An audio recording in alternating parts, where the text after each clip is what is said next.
Hi there, I'm Christine with What's Up Cupcake Whimsical Crafts, and welcome to my little crafty corner of the internet. I'm so happy you're here today. If you are a new subscriber or visitor, welcome. If you've been here before, welcome back. Everything I talk about today in terms of patterns and items that I reference will be linked in the description below. So if you're trying to find products or the crochet patterns that I'm speaking to in this video, it's all linked in my website that's down in the description. That being said, we've got a lot to cover today, so let's just kick this right off.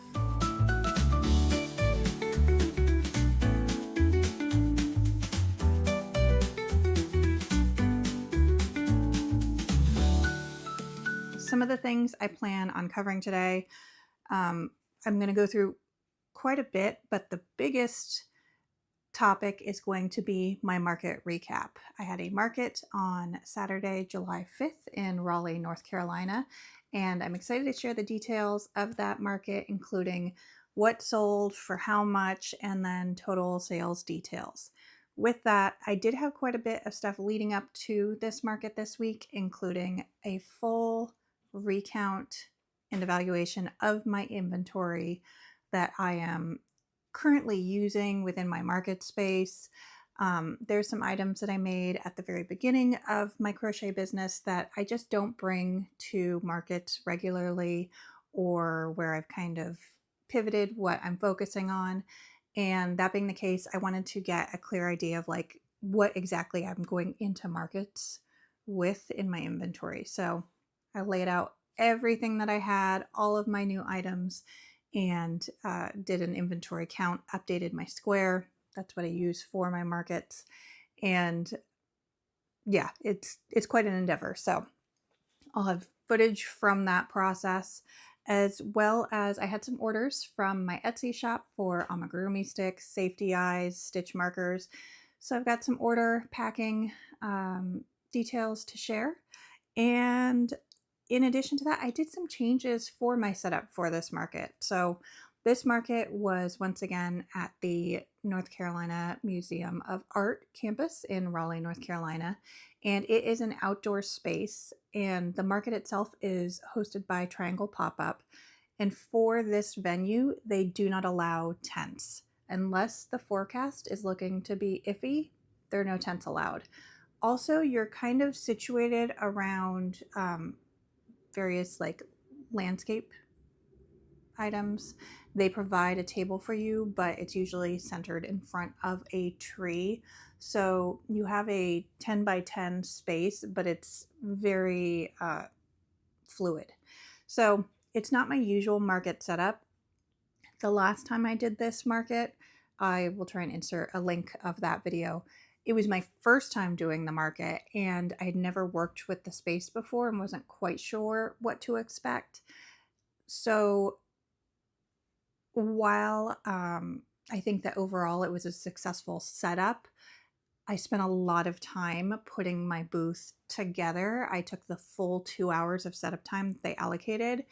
And so this time I wanted to be more efficient with my time, but also I was the last person to break down last time, and it shouldn't be that way. Like I really don't think it should have taken me as long as it did to take all of my stuff. And granted, I was packing up, setting up by myself last time. This time I had help, but I just have a lot of big bulky fixtures that I generally work with. I have crates that I have Mod Podged backgrounds onto. They stack throughout my booth, and I think that they look great and kind of go towards the whole whimsical crafts aspect of my business, but it takes up a ton of space in my vehicles. And so even at the end of the market, I could have completely sold out of everything, but my vehicle is just as packed as it was going to the market. So I wanted to play around with that.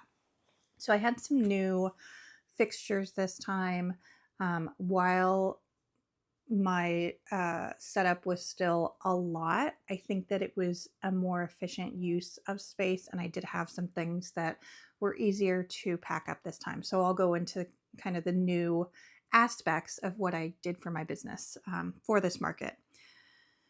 So, yeah, I'm very excited to kick off this video full of a lot of information. I also had a special visitor at my market that I am excited to talk about. So, let's go into how I started off this weekend getting ready for the market. First of all, given that this market was over the 4th of July weekend in North America, it was a long weekend. So I had Friday off of work, which was fantastic for many reasons, especially because I had that extra day to kind of do prep work. If you've been here before, I can procrastinate when it comes to certain administrative aspects of my business because I way overcommit myself on my list of things that I say that I'm going to be able to make. None of us do that. Yeah, I was like crocheting new items until the very last minute. So that being said, I had to tag everything I had made in the last 2 months since my last market. I had to update my square inventory. It was just a very long and tedious process, and I need to not do that at the last minute like I always do. Side note, it's a rainy day here in Raleigh, so it may get dark and gloomy at points. It's just kind of fluctuating all day. So yeah, I spent a lot of time working on that on Friday, as well as I mentioned, I did a complete inventory count of my business. So I laid out everything on my dining room table and then some, and just pulled out items that I'm not going to bring to my markets, pulled out items that might only come out during specific seasons, did a count, updated my inventory, and I feel really good about the state of everything going into this market. I did plan on printing out a report so that I could calculate how much inventory I was going in with to the market. Unfortunately, Square doesn't have that functionality to do an automated report in their system. I Googled it that says like, here is how much you have and what the total retail dollar value is of everything. So in order for me to get that, I would have to manually export my numbers and format an Excel spreadsheet. And I had every intention of doing that. But as always, every market morning, I am like running around like crazy trying to get things together. And I didn't have the time to pull that report before the market. So next time I'll have it. This time I did not. But I do have the recap of everything that I sold and all of that reporting. But, you know, did my inventory assessment and felt really, really good about it, and was kind of surprised by some of the things that I forgot I had or that I just realized wasn't going to fit within my space at this current time. All of that has just been put aside. I, might list it online, or again, I'll pull out some things for certain seasons, but that's where I left off. And then I had some orders from my Etsy shop. I have been kind of trying to alternate between posting them on shorts, and by posting them, I posted one, but I'm going to post more. So if you do place an order from my Etsy shop and you would like me to film it, just put a note in the comments and I'm happy to film it, and I will likely then put it as a short on my YouTube. But beyond that, I also had some additional orders. So let's just take a look at some of the footage from my order packing as well as doing inventory. And you can see the whole spread mess of crochet items that I was going through and counting and trying to tag and make note what was not in the system for Square, what was, all of that fun stuff. So let's jump into that footage. Hey, how's your day? I don't know if I'm interrupting what you say. I've got to know if I've been MIA. I can make it up to you right now. What you say, you should know. I see more life when I'm with you. Time after time, I feel like when I'm with you, everything stops for a moment, but only for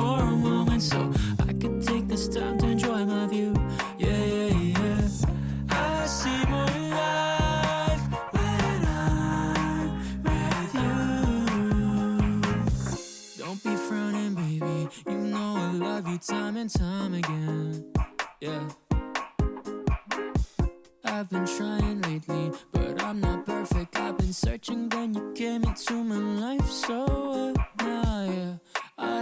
I'm done making my mind up now, 'cause you've been spinning my head around. I only want you, baby, that's the truth, 'cause I see more life when I'm with you.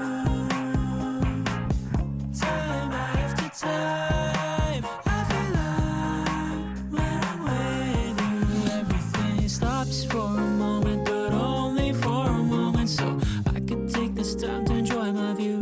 Yeah, yeah, yeah. I see more life when I'm with you.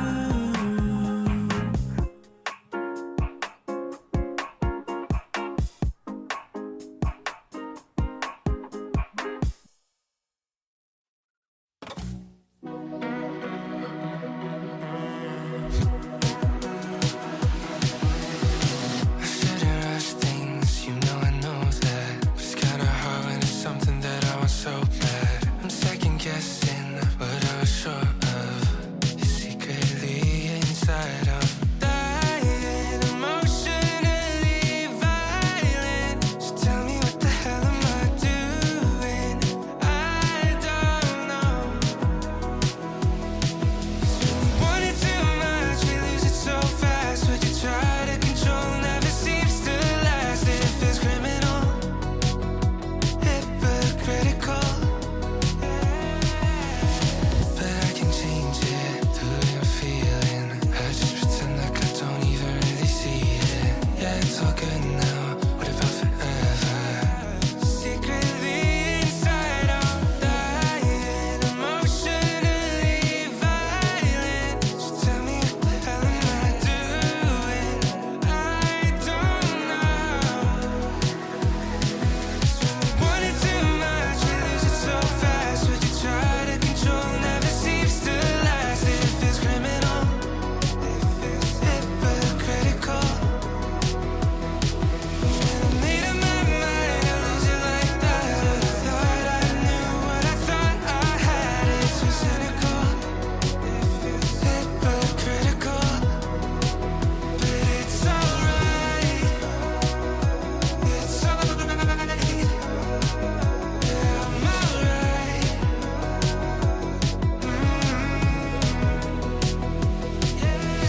Want it too much, we lose it so fast. What you try to control never seems to last. It feels criminal, hypocritical. When I made up my mind, I lose it like that. I thought I knew what I thought I had. It's so cynical, hypocritical.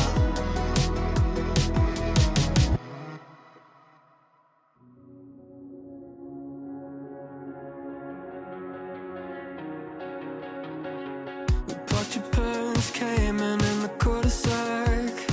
Leaned back in a leather clad seat. Pack of spirits in your Prada bag. Suburban summer 17 was a roller coaster ride. A manic pixie dream girl right beside me. And she said she liked me, but I bet it was a right thing lining up at the wrong time. And I think maybe if I'd held on tight, she'd still be sitting by my side. I'll never know, I'll never know. I don't like messing with regrets, but I doubt she'd ever leave my head. What could I have done, could I have said? I'll never know, I'll never know.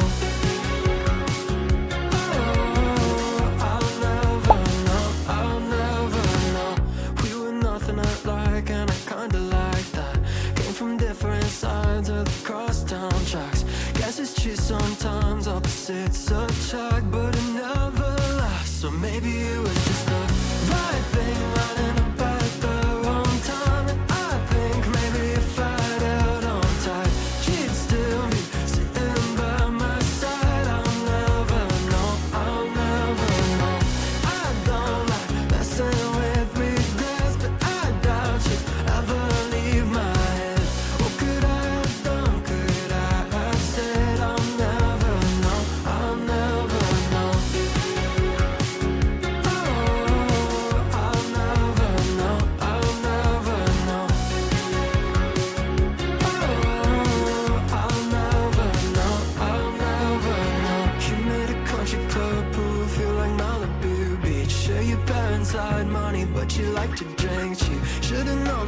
first moment you're out of my league, but you said you liked me. Oh, I bet it was a right thing running up at the wrong time. And I think maybe if I'd held on tight, she'd still be sitting by my side. I'll never know, I'll never know. I don't like messing with regrets, but I doubt you ever leave my head. What could I have done? Could I have said I'll never know, I'll never know. Oh, I'll never know, I'll never know. Oh, I'll never know, I'll never know. Later in the day on Friday, of course, it was 4th of July here. I don't normally go to fireworks or anything like that. I'm not crazy about big crowds. Funny considering I do markets, but especially events like that, I just don't generally like to go to public spaces for them. And we'll get into that in a second. But we did meet up with some friends and go to this area by us called Briar Creek that does a big 4th of July fireworks display. And we did not go to the main section that has the viewing and everything where like there's music playing and so on.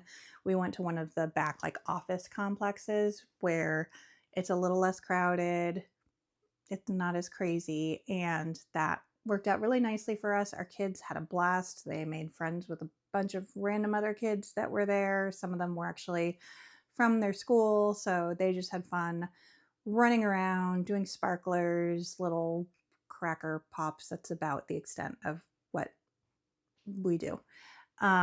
So saw some beautiful fireworks and then sat in parking lot traffic for a very long time. Thankfully, we did not go to the main area where the fireworks displays were for the viewing because typical at this point, at this day and age, there were a couple of shootings. So that was really disconcerting to find out about the next day. And also it was one of the things about like, why was there so much traffic when normally there wouldn't have been from where we were coming from? They said it was because a lot of roads were closed because there were a couple of shootings in the main viewing area. So I'm going to leave my commentary at that. Anyways, happy 4th of July, America. And let's get into market details for the next day. So Saturday, July 5th, I had a market at North Carolina Museum of Art. Again, I've been there before. It's a beautiful location for a market. It has a ton of foot traffic, surprisingly, for a museum, but they have a big outdoor space. And even before the market starts, this location has trails all throughout it. There's art installations all over. And people like go and walk dogs, ride bikes, hike, so on. So even before the market is going, there's a ton of foot traffic. And I discovered this at my last instance at this market. You get early sales. So it really is beneficial to get there as soon as they open up for setup because people are already walking through. So my first sale at this market was 10 minutes before the market even started. And even before that, there were people walking through asking like, oh, is this a market that's here regularly? What time does it open? What time does it go to? So there's a lot of people coming through and kind of talking through the entire event and getting excited for it. So that was really nice. And Triangle Pop-Up is really great about curating the artists and vendors that they have at their markets. I was actually a last minute addition to this market. They sent out a email like a week and a half ago saying that there were some cancellations and spots had opened up. So first come, first serve, people could attend. So I am guessing I was probably one of the first people because I saw the email as it came in live and immediately replied to it. You do not know who is at their markets until the day before the market because they don't share a list of who's participating until they send you your vendor map and like where you're located. So there was another crocheter there. I actually didn't get the chance to meet them. They were like kitty corner to me across the way, separated by like a full row, but didn't see them until the market was in full swing. I was like, I thought there was another one here. And then I saw them out of the corner of my eye. And I was by myself through the majority of the market. My husband came at the very beginning to help set up and at the very end. So I just was never able to really leave my booth on my own. Because again, there is like a steady stream of foot traffic throughout. So you can't really go very far if you're there by yourself. The weather also was perfect. It was chef's kiss. And for summer in North Carolina, it was hot, but it was like 89, 90 degrees Fahrenheit. A light breeze that came through from time to time. The beginning of the market was very pleasant. It definitely started to get hot. I did bring portable fans, which came in clutch. But overall, like, you're in a shaded area, so it was just lovely. I think the weather also like was not a deterrent to keep people away like it would have been if it was a very hot day in North Carolina. And there was no rain on the forecast whatsoever. Actually, this entire week now following up, starting with today, is just rain. So I've already seen a lot of market cancellation notices from other crafters and local market event companies. So yeah, we really got lucky with the weather yesterday. So I was situated between a stained glass maker, which I actually ended up getting a piece from her of a yarn ball. I'll insert that footage. And I believe on the other side of me was a jewelry maker. I never got the chance to see their booth because when I was setting up, I was close enough to the stained glass maker. I think her name is Moxie Glass. I'll also put her name up. But the other one was like just far enough away that I wasn't close to their space during setup that I saw what they were doing. And then again, it was just busy. So every time it was quiet for me, it was busy for them and vice versa. So I never got the chance to speak with them. The people across the way from me were like a woodworking stand and their stuff looked beautiful. Also, again, just busy. So didn't have the time to really connect with them, but it seemed like a great market for everyone. Again, a lot of foot traffic. It was pretty steady throughout the day. There were definitely some quiet periods. But like that market starts strong. Both times I've been there now, you are like full into the swing of things at the start at 11 a.m. So my setup was very different this time. I brought 2 collapsible shelving displays that are amazing. They are so easy to set up. I'm really happy with them, and it brings the vertical height that I want from like the crates that I put on my tables typically, but I don't have to carry a bunch of crates. It packs flat. It has rolling wheels, which any other location would be fantastic. This one is like a loose gravel dirt area, so you can't really roll them around, which I didn't want to anyways, but like if you're trying to roll them a distance to get set up, it's nice to have. That being said, they're very light, so I was able to just pull them onto the area, set them up under a minute. Amazing. I did not have time to go through like the layout that I wanted, so there's just definitely some like fiddling and trying to figure out what I was going to do with my layout, but I had ideas in my head. Like I knew I wanted a display primarily focused on like Studio Ghibli items, Lilo and Stitch items, all inspired items, of course. And then I wanted like a more fantasy mystical display of dragons and magical creatures and stuff like that. So I had 2 of those bookcases, and I'm so happy with how those turned out. I was able to bring a fraction of the crates that I normally bring. So I was just like lugging around a little less stuff. And I also started getting the plastic collapsible crates because I've been using those in my office to store stuff or as I'm like packing orders and things, storing my safety eyes. It just also makes it easier then when you're done with a crate, like it's empty, you sold out of the items in it, or you've packed, set up the items that were in it, you just fold it down and it's like nice and compact. So that was really nice.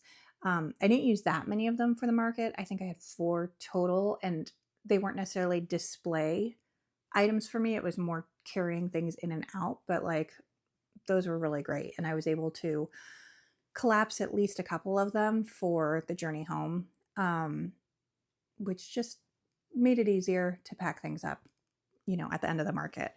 In addition, I had that new signage, which I shared in my last video. So that signage was some clear pictures on my mystery boxes to give an idea of what the contents were. I also displayed my mystery boxes right at my booth checkout stand. I normally have them on the main table, but we got to the market. I had packed one table to bring. I forgot that they gave you a table. So I got there and I saw they had left the massive table. I had my 2 bookshelves, and then I was going to have a bag charm display, like a pegboard. So I decided I didn't need my second table. I also am still like wary of bringing too much for the display at this location because I don't want to get yelled at by the organizer of like, you can't have this many displays, like you're taking up too much space. So I was like, oh, I only need one table, especially with my 2 shelves. I could have used that second table and I should have used it. I know better now. Note to future Christine, bring the second table. But it worked out fine. I just was not able to put out as much as I would have liked, and it was maybe a little bit more crowded on my main table until things started selling and I was able to like clear up space. But overall, I was able to make it work with kind of like the 4 display spaces that I had. I definitely will use another table in the future, and I'll be able to put out even more stuff. But even then, just having that much to work with, you still have to get the customer into your full space. So, you live and you learn. But I had the new signage that talked about my mystery boxes. My insect investigator kits just had better photos. My gachapon, that sits at my checkout stand, and that display was great and people were really intrigued by it. I still just sold 2 gachapon tokens to do it, but the people that did it loved it. And beyond that, people were just really excited about it, but it was kind of like, well, do I do this? Or, oh, you know what, I'm going to go grab one of these. Or like, generally I found people who were looking at doing the gachapon either went to the full bag charm display, they grabbed mystery boxes, or they grabbed the swing buddies, like the little window charms, or mirror charms. So I don't feel like the gachapon was a failure in any way. I think it actually got a lot of like comments and, oh my gosh, that's cute. And it was easier to see. Another new thing I did this time, I've had this for a couple of markets now, and I've just not put it out because I didn't have time to figure out what I was going to put on it, the logistics of it, and then what I was going to be giving away with it. But I got a little like spinning wheel where I put up a sign, if you spend $20 or more, you can have the chance to spin the wheel. And the majority of the items that you can win are little stickers that I got from Fair. I ordered from some other creators. I am trying to get away from ordering stickers and my freebies on Amazon now, as I'm finding a lot of it is stolen artwork from what I understand. So I was like, you know what, let me just support other makers. And I'm not giving myself a huge budget for this because it is like a freebie incentive. But there's just some great options available on Fair. And if you buy it in bulk, it just makes it like a little bit more affordable and is a way to kind of give back to my customers and still be supporting other makers. So with that, I got some stickers and little buttons. And they're just like a fun little trinket. So most of the spaces in this are free sticker, free button. I do have a 5% off line on there. And I have a couple like spin again or better luck next time. Depending on, if it's like a little kid that's really excited and they get better luck next time, I usually just offer them one of the buttons and let them pick. The 5% off, one thing I will say is you have to do the spin the wheel before they pay, because in order to actually give them the 5% off of their purchase, you have to be able to bring it up. So that is one thing I kind of had to like train myself to do. Of if I saw someone was ordering $20 or more worth of stuff, then I'd say, oh, go ahead and spin the wheel. And then, if they were leaning in to tap, I'd be like, wait, don't tap. Let's see what you get.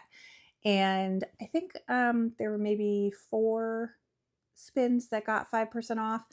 It's generally such a small amount. Like, I don't mind doing that. It's, you know, a little bit more than the cost of one of the stickers or the buttons. I think the buttons come out to about 50 cents each when you're buying them through Fair from the creator that I'm working with. And then the stickers, I try to keep my price point to $1, $1.25. And again, usually there's like coupons and things. And if you're buying in bulk, if it's your first order, there's all sorts of discounts. They also do discounts if it's your first time shopping with a new creator. So there's just a lot of options out there where you can keep that budget pretty small. So it's something that I just enjoy doing as part of the experience, and people get really excited when they see that they got a free sticker, or oftentimes the buttons are like, you get a free button, and I show them their options. They're like, oh my gosh, these are hilarious, because I get the ones with like silly little puns or that are just really cute. So that was a new thing at my booth, and a lot of people came over saying, ooh, what's this? And I would tell them, like, if you spend $20, you get to spin the wheel. So that was really fun, and people really seemed to enjoy that this time. And it's just like, I don't know, I like kind of that interactive experience for my customers. I also am very awkward and honestly very shy and introverted with people I don't know. And so it kind of is like a natural conversation starter for me, so I don't have to like think about it too much. Yeah, so really happy with how that turned out. I will definitely be bringing that to my markets going forward. And I just think it was like a fun experience for customers, and just a nice little bonus to give someone a sticker or a button, and occasionally a 5% off of their purchase. In addition to that new experience within my booth, I had been avoiding doing plastic bags. I just am not a fan of them in general. I like the idea of having something really reusable. And not that plastic bags aren't reusable, but the paper bags just made more sense. And for the larger purchases, I have those like holographic bags that are reusable shopping bags, and people get really excited by those. And it's for a big purchase. But this time I did introduce the like frosted clear bag, and it was just after seeing so many other creators saying that they do those at their markets, and it's kind of free advertising. People see that there's a plushie vendor, you're, putting your goods into those bags. I always ask people if they want a bag or not at this market, and a lot of them, people already have bags, or they, are trying not to use a bag, so they say no, so it's totally fine. If they do ask for a bag and it's the right size for the little plastic bags, I put their item in there with a business card. And I feel like it looked really nice at this market, and was a nice way to show off the business and what they were getting. So I do still have the paper bags. I will still give those, especially if someone says, oh, this is a gift, I don't want someone to see it. I have that option, and I don't plan on moving away from the paper bags, but I have both available, so I can kind of go based off of what they're looking for. In addition, I brought the pegboard that my husband and my dad built for me when I first started markets, and I wasn't sure how I was going to display things. I had them make me a freestanding pegboard and a tabletop one. I'd planned on using the tabletop one. I brought it to the market, and you'll see this in my setup video probably. We opened it up and it had fallen apart. Like, the wood glue, I guess, it's very humid here. It failed. So my husband was like, uh-oh, you can't have this pegboard. And I was like, I have to have a pegboard, because that's how I'm displaying my bag charms. I brought all of the things for a bag charm display on a pegboard. So I made him at home, which was like 25 minutes away, and he brought one of the freestanding boards. Because it wasn't there while I was setting up, because he was running home to go get it, I decided I wouldn't be able to put it behind my table, as was kind of the original intent with like having one freestanding on the table. So it was going to be its own freestanding option, which was fine. that did just kind of throw off like the layout a little bit, but made it work. I think it worked out great. He is planning on fixing the tabletop one, and I think once I have a second table set up, the tabletop one will be perfect for what I'm looking for rather than using the freestanding. Freestanding will always be an option though, and I think it will have a time and a place where I'll be using it. So I got my 3D printer that I've been playing with, and I use that for a lot of like little fixture things within my booth. But I printed out these cute little numbers for like my prices on the bag charm display. And I'm just taping them to the pegboard right now, but they look really cute. And I think that overall my whole bag charm display looked really nice. So I'm very happy with how it looked. I had my husband set it up. I told him to group things in 8, 10, 12, like the different price ranges. And, you know, there's the little hooks. I love my husband so much, but he didn't do a great job at that display. So I had to redo it. That's not caught on footage because I think by then I was like just frantically trying to get things done. But yeah, he had hung them up by their price tags, and I was like, they're literally bag charms. They have clasps that you can hang them on. Like the price tag display, they were just all wonky in the way that, so I had to fix it, but it's fine. I really do appreciate his help. And he got everything at least like set up in the price sections they needed to be in. So it was a quick fix for me. But mine looked a lot better once I cleaned it up, if I say so myself. So yeah, the bag charm board though, I think looked really great. And then one of the final changes that I made was I got a swivel tablet stand, like just a tabletop stand for my iPad. I use an old iPad that does the job.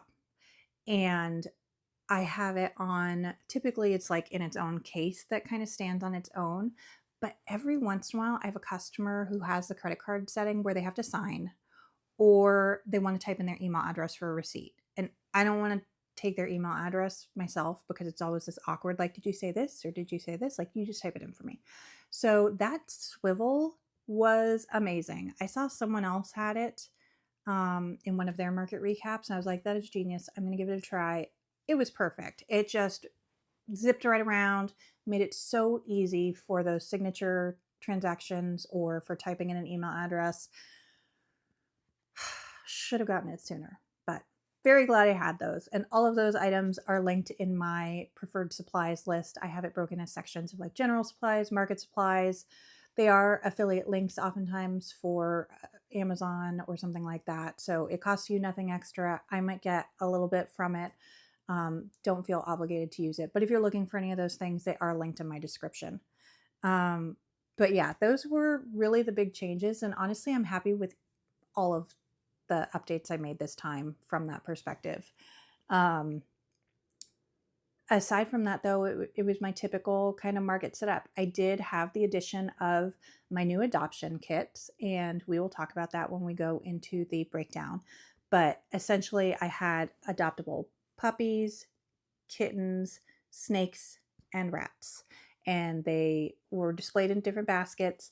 And then I had the little like adoption box and a rolled up adoption certificate that I put in the box. And it goes in there with the little plushie, and it just is really cute. So, all right, I am going to go ahead and show you some footage from the market, and we will continue on from there. So enjoy.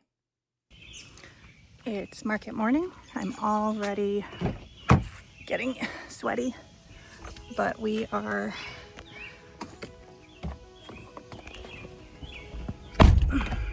ready to go.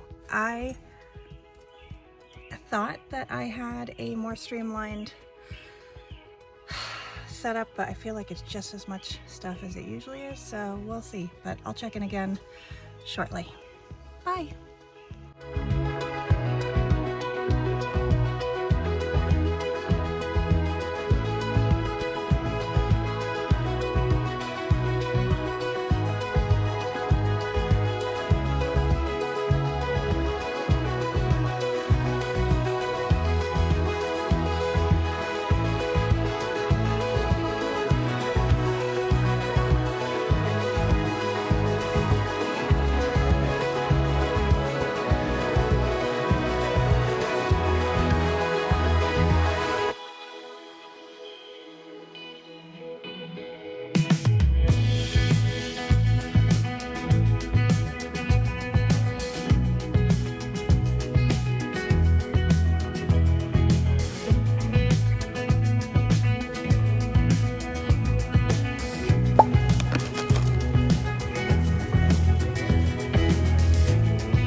time to dive into the item by item breakdown for this market. So this is in no particular order. I think it's broken into the order of like the categories that I have them in my square, which doesn't make a ton of sense, but that's fine. So we'll just go through what sold, and I will have all of the items linked, again, the patterns, within my description below. So if you're looking for the item patterns, you can find them. I will try to put the names of the patterns or the pattern designer on the screen if I can, but there's quite a few patterns and I'd like to get this video out to you all in the near future, and doing edits like that sometimes can take a really long time. So I'll do what I can. So first up of the items, again, no particular order, I sold a little Totoro plant. So it's a crochet pot that's in the design of a Totoro with a little like green sprout. So I sold one of those for $20. I will say my Studio Ghibli display got so much attention. You could just hear people, oh my gosh, it's Cat Bus, it's Totoro, it's what, you could just hear people talking about the different things. Also the Stitch display, especially seeing people wearing their Stitch shirts. Usually they would see that and I'd hear squeal of delight. And then the Fury Dragons. So I had a Light Fury and Night Fury, Toothless. I had them on display, and I had other dragons and things like that. But those got lots of attention, especially with the new movie having come out. I sold one Stitch bag charm. So that was just a little Stitch head that had some beads on it and a Stitch charm. I had two Gachapon rolls, and both were so excited and so happy with what they got. One of them was the turtle, and one was the yellow duck with the frog hat. And that little girl was so excited. It made my day. And I did ask if I could film her opening it. I tried to keep her face out of it, and like her reaction made my day. And it was one of the first things that was done, like came up and said, I want to do that. And so that was just fun to have that be like kind of straight off the bat. I sold one Soot Sprite bag charm for $8. I sold one Stitch alien dressed in a frog outfit that sold for $25.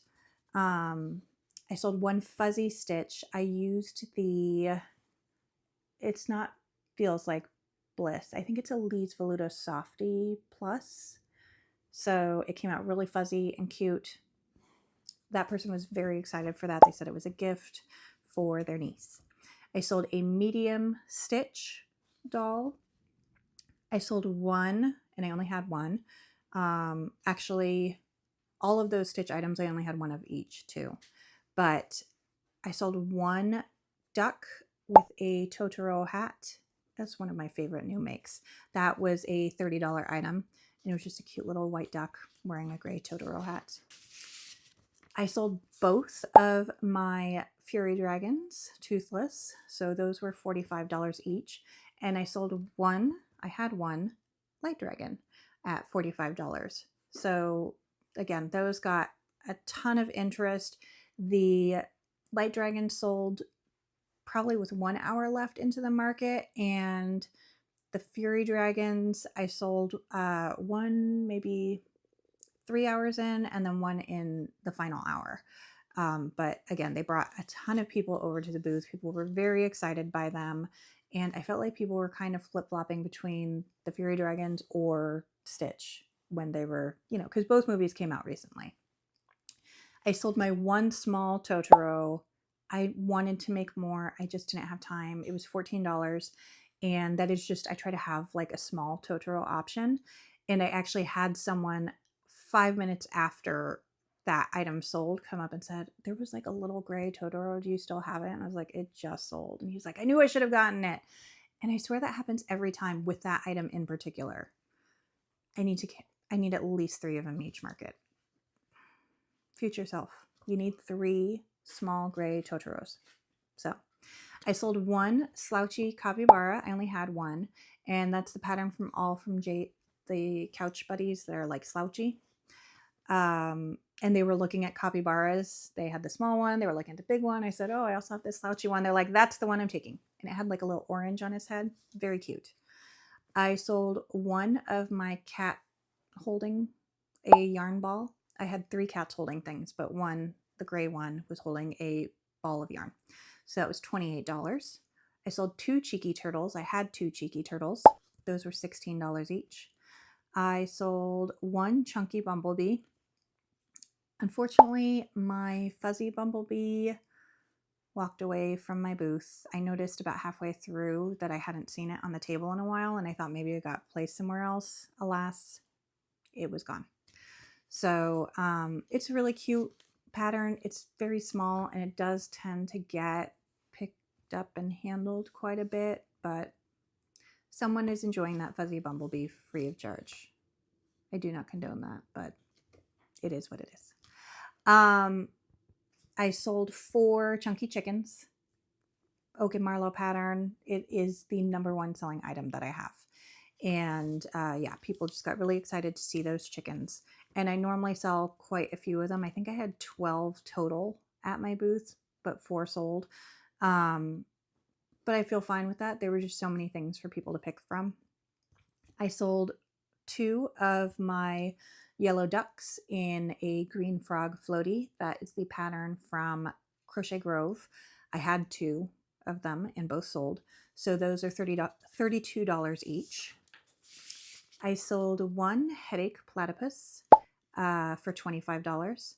I sold 1 large capybara for $22. I use Premier Parfait Plus, the really big one, the really big parfait. I sold 1 lobster. That is the new pattern from Travel Crochet, Tracy. It's her Leonard the Lobster. Someone was very happy with that lobster. I had hoped to make more, but again, only had time for 1. It sold for $25. I sold my Jellycat inspired macaron for $22. A little girl, first thing she saw when she walked in the booth, her mom said it was her birthday next week and told her she could pick one thing, and she saw that, said she wanted it, looked at the rest of the booth and said, I still want that. So I sold 1 opossum from All From Jade, $20. I sold 2 snake adoption kits, $13 each. Again, I just do the little box with the window and put the little adoption certificate in it. They were very excited, both customers, when they saw they got the adoption certificate for them, and were very happy by the snakes. I had 3 snakes total, 2 of them sold, and then I made an additional 1 while I was there.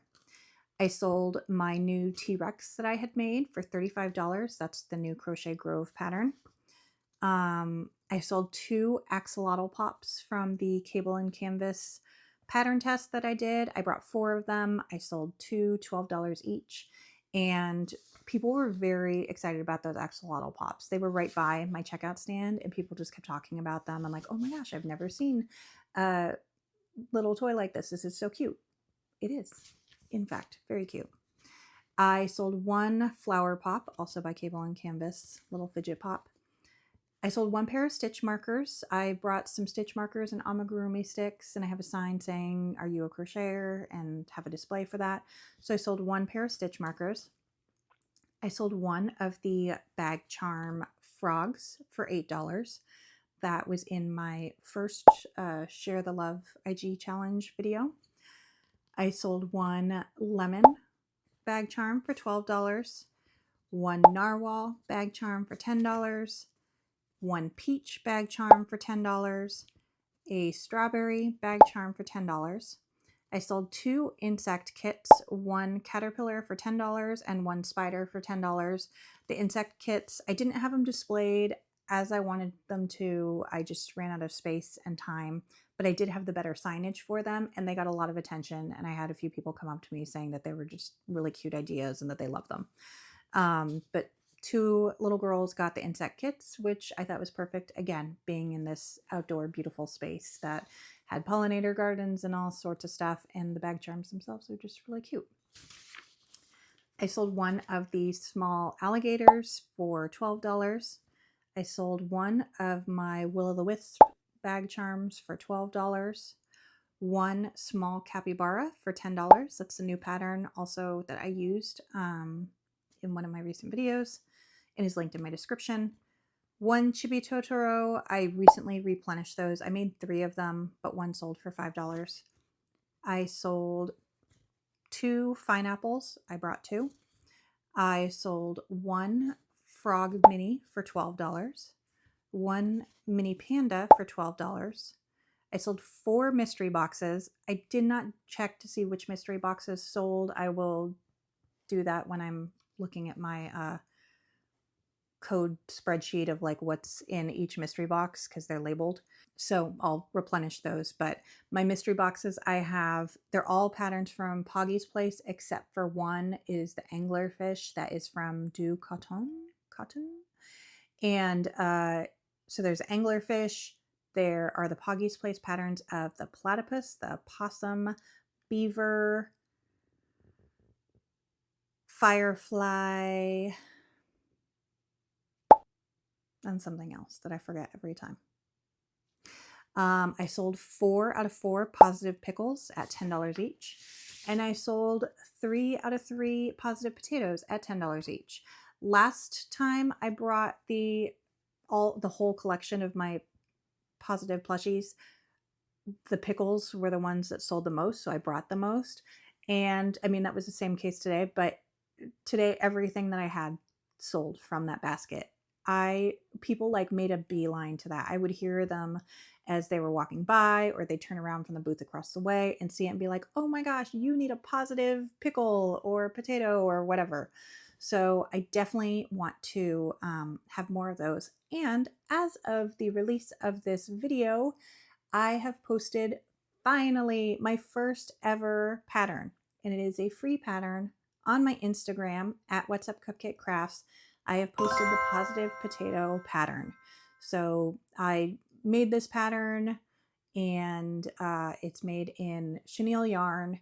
I also included a little image of the You Can Do It sign that I have the potato holding, but I also link, or you can go to my website again, whatsupcupcakecrafts.com, and on the main page there is a positive potato link, and you can click on that and have access to the image, and you can just save the image, print it. You can print as many as you want on a sheet of paper and call it a day. So very excited by that. That was a very popular item. I cannot remember if I made the pineapple pattern myself. I think I did, because I couldn't quite find what I wanted. And when I was looking through my patterns to find that pattern so I could make some more, I could not find it. So I may be posting that too, unless I find out that it was actually a pattern I used. Puppy adoption kit. I sold 1. I thought the puppy and kittens were going to go. That being said, the display for them was not great. Again, my space was just very busy, and they were underneath the Fury Dragon display, and I think people saw that, and everything else was gone. So I do want to have them better displayed next time. That being said, the rats got a lot of attention. The snakes, sold 2 of those. So I don't know. But sold 1 puppy adoption kit for $15, and I sold that like at the very end of the market. I sold 1 rat adoption kit. This young woman saw it, was going to get it for a friend, and was so excited by it. And when I put it in the box with the scroll, she was like, oh my gosh, my friend will love this. I sold my forest guardian. This guy got it, and he had been at my booth. I didn't even hear him say anything about it, but he left, and later he came back, and he just made a beeline over. He's like, I need that guy, which it was right by my head up on the top shelf. He's like, I've been thinking about it nonstop since I left your booth, and I need it. So Forest Guardian sold. I love that pattern, and I love how mine came out. I will definitely be making more. That sold for $50. I sold 1 silly goose for $25, and someone came later and said, do you still have the silly goose? And I said, no, I sold it. and I had meant to make more. I like literally had planned on having 3 at this market, and I did not. And they said that they have seen my booth before and they meant to get it then, but they didn't, and they couldn't stop thinking about it. And they came back specifically for the silly goose, and it was gone because I had sold it for $25. So more silly geese. That's what the people want. I sold quite a few swing buddies, so I'll just go through which ones sold. Each sell for $13, and I have a display rack that spins. I sold 3 ducks, 1 flamingo, I only had 1 Kirby, and 1 penguin. So yeah, swing buddies are always popular, and it kind of flip-flops between the penguins or the ducks being the most popular, but this time it was the ducks. 2 of them were yellow, 1 was a mallard, and 1 was white. Yes. So that rounds up what sold. It was 73 items that sold, and it was 60 transactions, with the average transaction being about $18-ish, if I recall. The best-selling items, if you would like to know, are the Swing Buddies, collectively, 4 mystery boxes, 4 chickens, and then all of the positive plushies sold out. So those were my best sellers. Let's get into the totals. So this market was from 11 to 4 p.m. Again, had beautiful weather. My display was not quite what I wanted it to be in terms of being able to put out everything that I wanted. I did put out my drink sleeves, but it was kind of a haphazard. I found a spot and threw them in there. There was no sign. It just said on their tags, drink sleeves. I did not get to put out any of my book sleeves or Kindle covers. I put them on like the bottom shelf of my checkout, which is just hard to see. And there was, again, no signage. So that's on me. I ran out of space. I couldn't put out like the baby blankets, loveys, any of that stuff. It's fine. Those aren't like the main items I'm looking to sell anyways. Nice to have, but not necessary. So all of that being said, the grand total sales that I had was $1,182.90. I had a total of $11.10 in discounts, that being the 5% from spinning the wheel. And again, I think that was 4 or 5 transactions. I can't recall. And tax paid, I priced my items with the tax built into the price so that it's even numbers when people are checking out, was $77.37. Wah, wah. It's fine. The overall fees that I had from Square were $31.68.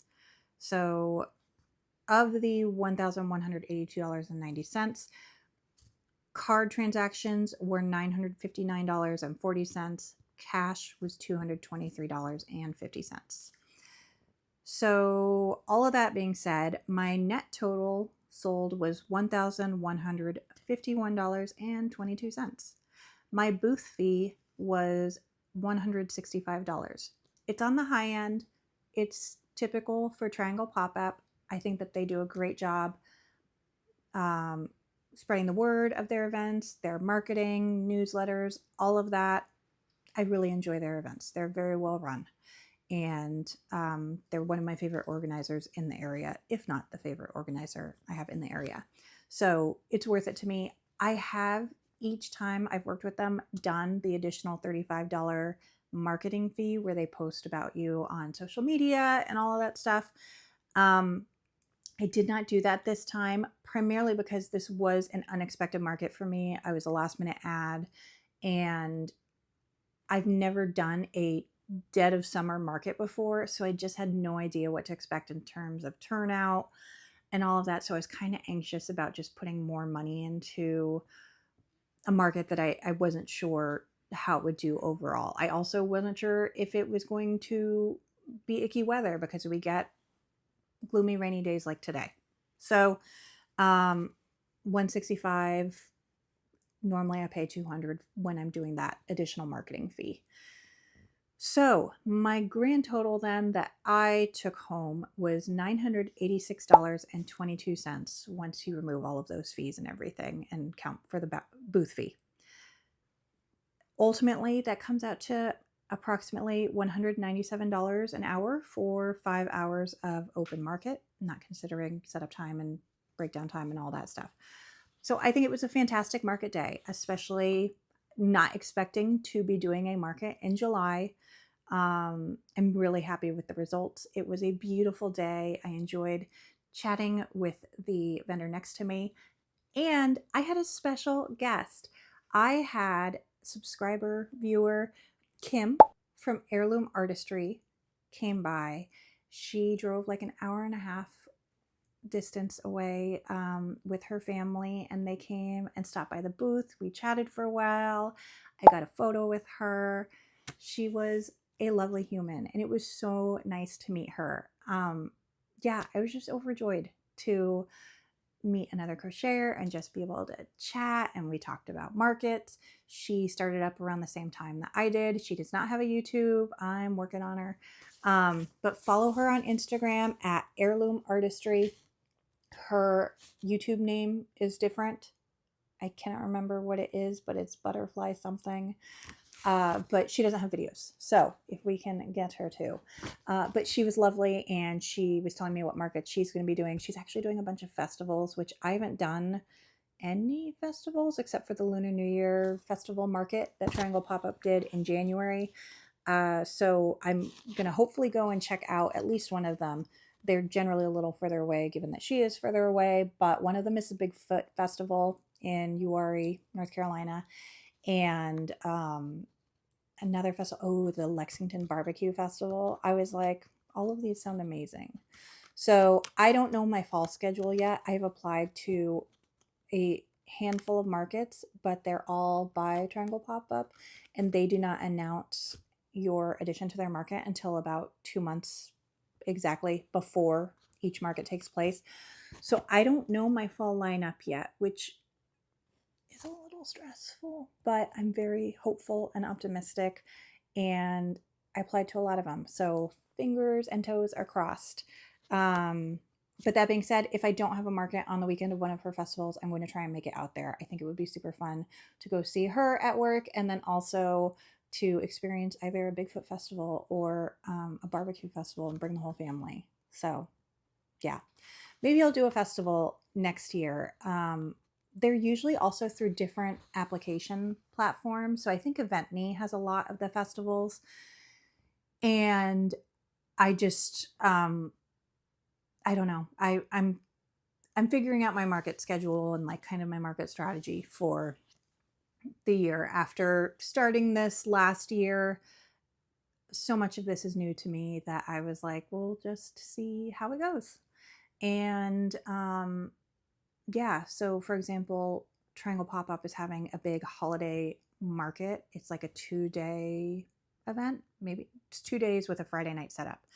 And it's the weekend before Christmas, and I decided not to apply. And I really was torn up about it because, again, I love all of their events. It's going to be an indoor location, so I wouldn't have to worry about weather, freezing, getting rained out. But also last year, the weekend right before the holiday was my worst market weekend. I feel like a lot of people had finished their shopping, but Triangle Pop-Up puts on amazing events and does so much amazing marketing for them that I was so tempted. I'm not going to do it, but I'm very tempted, and I'm having FOMO because they're like posting that they're sending out, acceptance letters and things like that. I just think by that weekend, I'm going to want to be done with markets and just like settling down for the holidays. So yeah, but I don't know. It was fun. It was really a fun weekend doing this market. I was telling Kim when she came to stop by that like I just get so nervous and frazzled, and I get butterflies in my stomach before each market. Like it really is like my dance competition days of Irish and Scottish dancing, which if you're here, you've probably seen that those are in my channel, and you're like, what on earth is this channel? I used to do competitive Irish and Scottish dancing, and they're very different, but I did them both. When I find something, I latch on. Um, and I do not like being up in front of crowds, presenting. It has taken much time and practice for like my professional career to be able to do public speaking and, you know, all that stuff. But I still get nervous every time. And for markets, it's the same way. I just get butterflies in my stomach, like, oh, will people like it? Like, how's it going to go? Am I going to have issues? I did have issues before this market. My square, we have a love-hate relationship with that little square reader. And I was smart enough this time to, before I left the house, make sure it synced. Thank goodness I did that because it did not want to sync. I had it fully charged, and by the time I was done messing with it to where it finally did sync with my iPad, my iPad is also old. That could be part of the problem. I didn't try syncing it with my phone because I didn't want it to be connected to my phone, since it's just easier to do everything on the iPad. I have the bigger screen with it. It's easier for like swiveling for customers. My battery was at 74% by the time I was done getting it connected before it even left the house for it to be set up. Ugh, I was so stressed and annoyed. But it was connected and it worked. And I had very little hiccups with it during the event. The one thing I find is that I have to, if I don't have like a strong Wi-Fi, guaranteed Wi-Fi connection, I have to connect it to my phone's hotspot. So I have to bring all sorts of like portable battery packs for my devices to just keep them all going, because I have to have my square connected the entire time to my hotspot on my phone, or else it will not, like, it'll give me a square reader error. So I think I only had that once, and I only had one instance where someone wasn't able to like tap to pay with their phone or their card. It was the same person. It just like didn't want to tap, but they were able to like insert the card and it was fine. Everything else was fine beyond that. I just get very annoyed by the connection process with Square, and I have to check it before I leave the house.